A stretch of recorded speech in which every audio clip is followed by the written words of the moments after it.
원달러 환율부터 봐야 됩니다.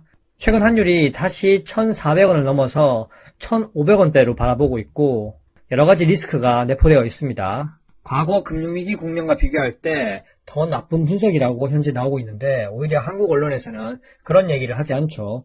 주식시장 꿈의 4,000피 그리고 소비도 좋고 고용도 좋고 한국 경제가 계속적으로 좋다고만 얘기합니다. 역사적으로 보면 달러 인덱스와 그리고 원달러 환율 차트는 항상 같은 흐름을 보였습니다. 그런데 올 초부터 이상하게 달러 인덱스는 계속 하락을 했지만 원달러 환율은 하락을 멈추고 다시 상승하는 이상한 모습을 보여주고 있습니다.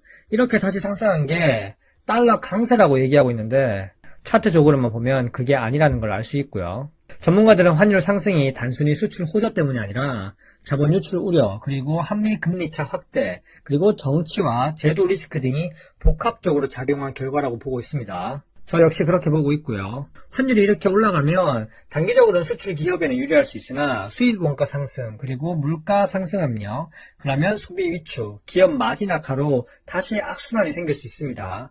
근데 계속 소비가 좋다고 한국은 얘기하고 있습니다.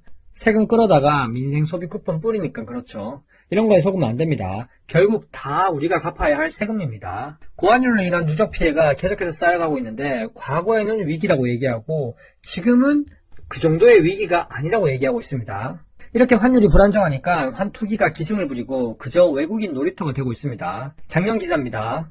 작년 4월에만 해도 당대표 시절에 원달러 환율이 1,400원을 돌파하자마자 국가 경제 위기 현실화됐다고 전 정부를 엄청 비난했었습니다.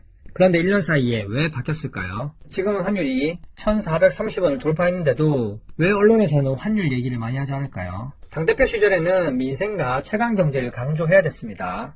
그러면서 작년에 정부가 잘못하고 있었다고 견제했었죠. 이 당시에 환율이 오르면 수입 물가가 상승하면서 가계 비용이 늘어나고 소비 심리가 악화될 가능성을 언급하면서 위기라는 메시지를 계속 얘기했었습니다. 이 당시 발언에서도 총선 끝나자마자 식료품 가격이 줄줄이 오르고 있다면서 위기감을 또 강조했고요. 지금은 위기감을 강조할 수 없죠. 이재명 정부가 잘하고 있다고만 얘기해야 되니까요. 답답합니다.